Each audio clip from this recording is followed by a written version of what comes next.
Assalamualaikum warahmatullahi wabarakatuh. Perkenalkan, nama saya Rizky Akbar Metanu dengan NIM 0902042042040. Dengan saya Febriani Idris Daningrum dengan NIM 0903042045. Kami dari kelompok 10 akan menjelaskan tentang sistem urogenital ikan atau sistem reproduksi pada ikan. Sistem urogenital ikan atau sistem reproduksi pada ikan. Reproduksi sendiri adalah proses biologis atau suatu individu untuk menghasilkan individu baru. Nah, reproduksi merupakan cara dasar untuk mempertahankan diri yang dilakukan oleh semua bentuk kehidupan pendahulu individu organisme untuk menghasilkan generasi selanjutnya. Sistem urogenital atau yang disebut dengan sistem reproduksi ikan itu sendiri adalah kombinasi dari sistem urenaria yang disebut egresi dan sistem genitalia dan bisa disebut dengan reproduksi. Organ reproduksi ikan. Organ reproduksi pada ikan sering disebut dengan gonad. Gonad dibagi menjadi dua. Pertama, gonad jantan.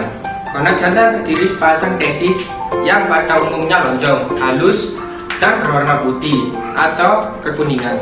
Letak tesis tersebut menggantung pada dinding tengah rongga perut atau yang disebut abdomen.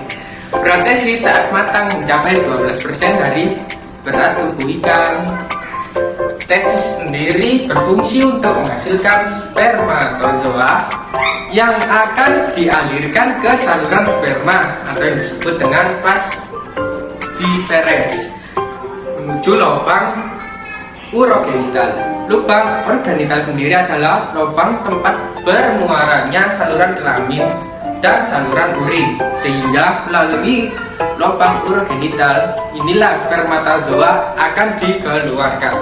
Yang kedua, gonad betina terdiri dari ovarium yang berwarna bening kemerahan seperti agar-agar dan berbentuk longitudinal. Berat ovarium saat matang dapat mencapai sekitar 70% dari berat tubuh ikan. Ovarium sendiri terletak di dekat usus, mengisi 2/3 rongga perut atau hampir menutupi organ-organ tubuh. Ovarium ini berfungsi menghasilkan sel telur atau ovum. Nah, ovum keluar dari ovarium menuju oviduk atau yang disebut saluran telur, kemudian menuju lubang urogenital. Dari lubang tersebut, inilah ovum yang telah siap dibuahi akan keluar. Tipe-tipe berdasarkan organ reproduksi. 1. Biseksual, memiliki dua alat kelamin dalam satu spesies. Ikan jenis ini dapat dibedakan antara jantan dan betina.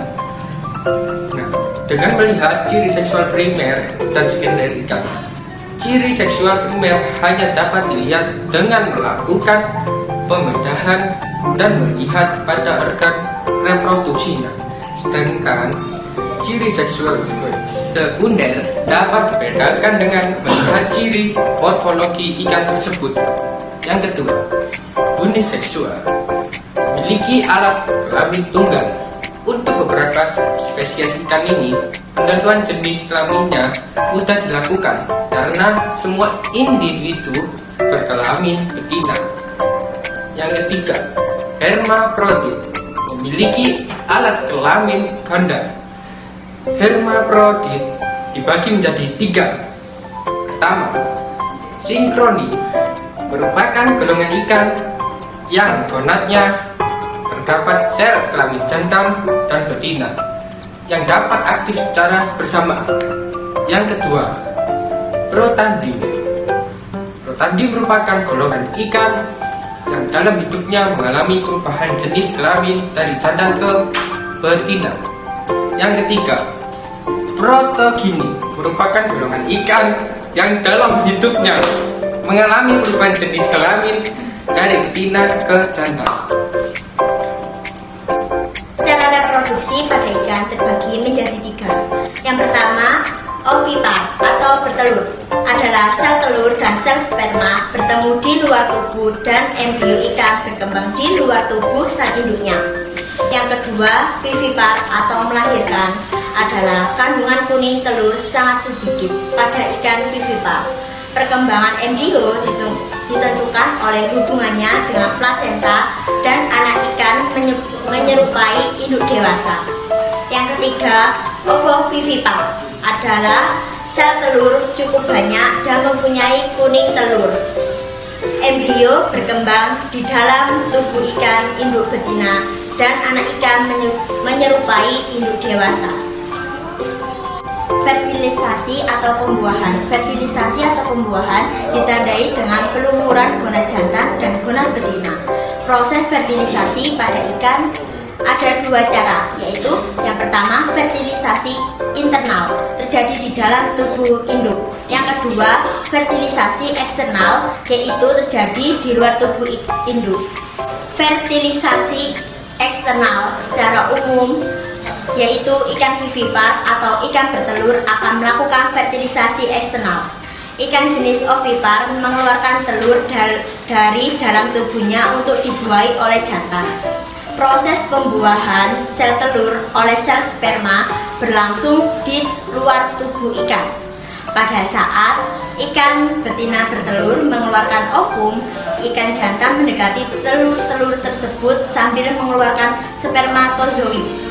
Apabila ovum bertemu dengan spermatozoid, maka terjadilah fertilisasi atau pembuahan yang menghasilkan zigot untuk kemudian tumbuh dan berkembang menjadi embrio ikan. Telur-telur ikan yang telah dibuahi tampak seperti bulatan-bulatan kecil berwarna putih. Sel-sel telur tersebut akan menetas dalam waktu 24-40 jam. Anak ikan yang baru menetas dapat makanan dari sisa kuning telur yang masih menempel di perutnya. Anak ikan dapat langsung hidup sendiri. Hanya beberapa jenis induk ikan, terutama ikan jantan, yang menjaga anak-anaknya. Contoh dari fertilisasi eksternal adalah ikan cupang. Fertilisasi internal adalah ikan yang melakukan fertilisasi, yaitu ikan jenis ovovivipar. Fertilisasi terjadi di dalam tubuh ikan betina diawali dengan masuknya sperma ke sel telur melalui mikrofil. Meskipun terdapat banyak sperma hendak masuk, akan tetapi umumnya hanya satu yang dapat membuahi sel telur. Oosit yang telah dibuahi kemudian membentuk zigot dan selanjutnya berkembang menjadi embrio. Embrio mengalami penyempurnaan bentuk menjadi anak ikan yang mirip induknya. Sekian dari kelompok kami. Wassalamualaikum warahmatullahi wabarakatuh.